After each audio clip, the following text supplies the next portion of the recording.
Let's see.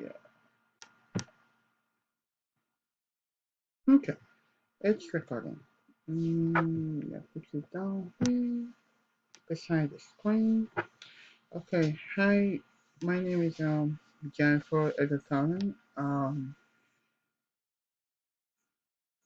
The title of my presentation is regards to healthcare reforms in USA. Um, this is my PowerPoint um, slide. So I'm going to start with slide two. This is about the the interview that took place in a period of 20 minutes as regards to healthcare. We also talked about address the cross-cutting issues on healthcare. Also analyze the healthcare acts of the 21st century. Fourth, we discussed about the human resource specialist of John Hopkins University was selected for the interview as well. Lastly, it revolved around issues about affordable policies, insurance. Now, this is about the hospital human resources specialist. The interview, like I said before, involved human resource specialist with John Hopkins University. It's a private university in Baltimore, Maryland. We talked about the guides for university staffs and leaders regarding the JHU. JHU is John Hopkins University Resources, HR policies and the procedures.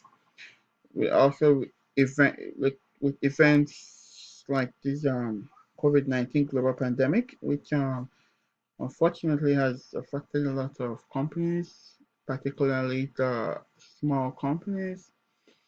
It's God help us. That's all I can say. Now the fourth slide. Sorry, I'm supposed to. It talks about the healthcare professionals. One, workers always need to be protected. Two, they contribute to the appraisal of the company. And lastly, a company would lose human resources when they fail to take care of professionals. Now, my fifth slide, it's the healthcare reforms. It gained traction in 1938, Fair Labor Standard Act FLSA. How's that? Approved by Congress 1938. 1960 modifications in occupational law significantly affecting discrimination. Mm. Americans with Disabilities Act was also in 1993, and Family and Medical Leave Act was also in 1993. My sixth slide is about the role of the court. The U.S. Supreme Court decisions also talk about the Great v. Duke Power Corporation, which was in 1971. Employers remain bound by federal legislation, for instance, the Title VII of the Civil Rights Act. And, desperate conduct and desperate effect, and also the employment law in the 21st century. The Affordable Care Act was chaperoned by former President Barack Obama. The it's popularly known as the Obamacare, which, by the way, was that really helped me and my oldest daughter during when I had an emergency C-section. For her, with the Obamacare, you only have to pay. I didn't pay anything. Come to think of it, yeah. Also, my second as well. But now, if I have to go with the my husband's work insurance, if I future kids, I'm gonna have to end up paying. We're gonna have to end up paying half of the money and insurance paid the remaining half. So I think the Obamacare was really helpful. Also ratified into law it was ratified into law on March 23, 2010. It protects the uninsured American population and also millions of uninsured Americans as well. So it wasn't just for those that couldn't afford insurance. The eighth slide, sorry. The eighth slide talks about the healthcare reform presentation. The healthcare reforms have been called for. Also, our state needs to have elaborate healthcare system protecting our citizens. The global pandemic of COVID-19 has shown the need of all this. Lastly, the build on capacities in terms of human resources as well. Then the ninth slide is about the 2014 stroke 2015, the Affordable Care Act.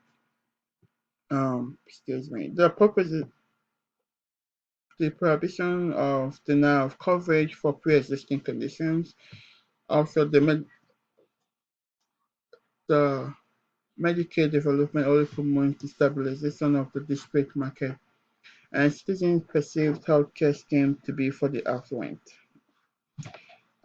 Tax relief for 12,490.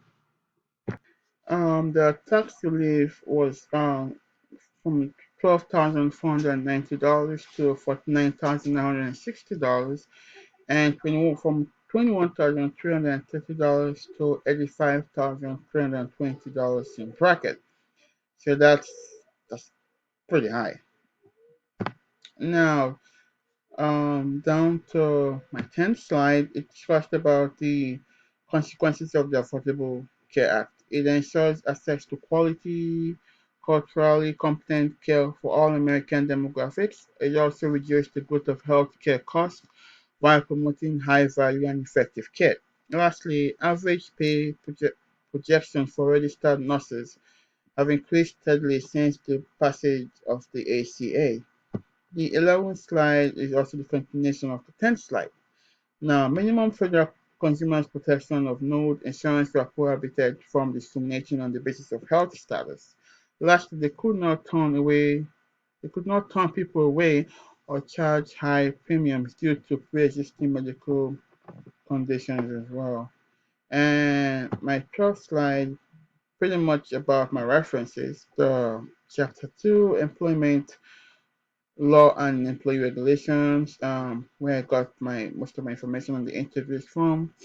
So I hope I wasn't talking too fast, and looking forward to also reading my classmates' PowerPoint and presentation.